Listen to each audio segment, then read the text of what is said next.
मंडली पारा झूलेलाल सिलाई सेंटर की तरफा झूलेलाल सिलाई सेंटर में सिकंदड़ गरीब न्याणियुनि के 10 सिलाई मशीनूं ॾिनियूं वयूं। सिलाई मशीन ॾियण जो मक़सद सिलाई सेंटर में सिखिया हासिल करे ईंदड़ मुस्तक़बिल में सिलाई करे पंहिंजो मदद पाण रोजगार हासिल करे सघजनि। इन मौके ते झूलेलाल सेवा मंडली जे अॻवाननि जो चवणु होता है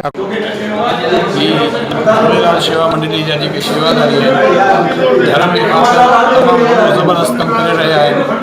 मुंहिंजे हिसाब सां त इहो चोथों दफ़ो जेको आहे ग़रीब न्याणियुनि में जेको आहे कॾहिं कपिड़ा विराइनि था, कॾहिं सिलाई जूं मशीनूं विराइनि था ऐं ॿियो बि जेको धर्मी कमु आहे उनमें तमामु सुठे नमूने सां हिसो वठनि था ऐं धर्म जी ॼाण बि ॾियनि था।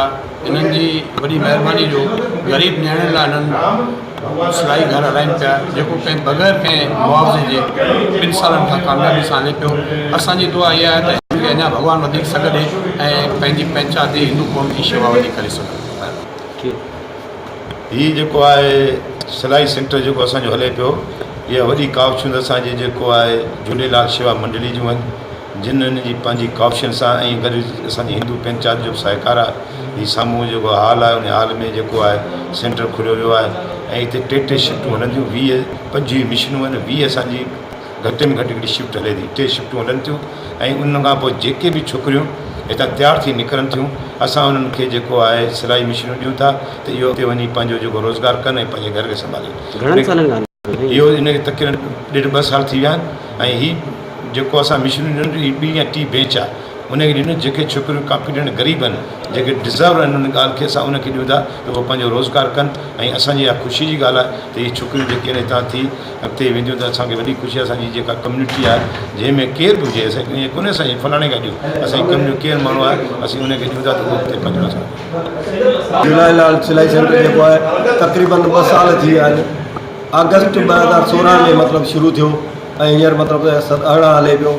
25 सिलाई मशीनूं आहिनि, 3 शिफ्टूं हलनि थियूं। असां इहो तक़रीबन फ्री कास्ट सम्झी त ग़रीबनि लाइ करे रखियो आहे त ग़रीबनि जूं पंचायत जूं हिंदुनि जूं कंहिंजूं न्याणियूं अची सिखी हितां मतिलबु हिते ट्रेंड थी वञनि। उनखां पोइ असां हिते काफ़ी कुझु मतिलबु जीअं सिलाई मशीनूं आहिनि, गुज़िरे महीने 5 सिलाई मशीनूं असां डोनेट कयूंसीं ग़रीब छोकिरियुनि में। अॼु 10 सिलाई मशीनूं डोनेट कयूं उहे बि ग़रीब छोकिरियुनि में, त उहे वीचारियूं पंहिंजी मुड़ुसी पाण ते जीअं था सिखी वञनि थियूं, उनखां पोइ पंहिंजो गुज़रान पाण कनि। के तकलीफ़ झूलेलाल शेवा मंडली जी तरफ़ां असांजा जेके दोस्त आहिनि, भगवान दास आहे, नंदलाल आहे, दौलतराम आहे, वाशूमल आहे, जय कुमार आहे, सभिनी दोस्तनि, रमेश कुमार आहे, सभई दोस्तनि जो सुठो ताउन आहे। इन्हनि सभिनी दोस्तनि जे ताउन सां असां यानी कि तमामु सुठो कमु करियूं पिया। पूज पंचायत जो ताउन आहे, जनरल पंचायत उनजो ताउन आहे, उन ताउन सां ऐं भॻवानु कंदो इहो कमु आईंदे वधंदो रहंदो हलंदो। सिलाई सेंटर जो झूलेलाल सिलाई सेंटर आहे इहो असां वटि 2.5 साल खां हले पियो।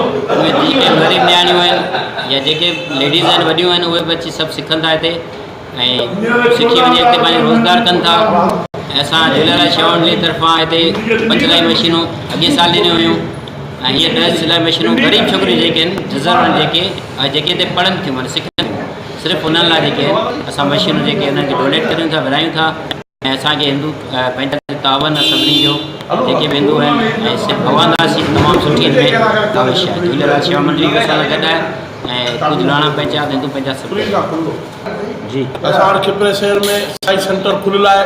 जंहिंजूं बि ग़रीब छोकिरियूं हुजनि, जेके बि हुजनि अची सिलाई सेंटर सिखनि ऐं जेके सिखी वञनि त उन्हनि ग़रीब छोकिरियुनि खे असीं सिलाई मशीनूं डोनेट कयूं था जीअं पंहिंजो गुज़र सफ़र हलाए सघनि, घर हलाए सघनि।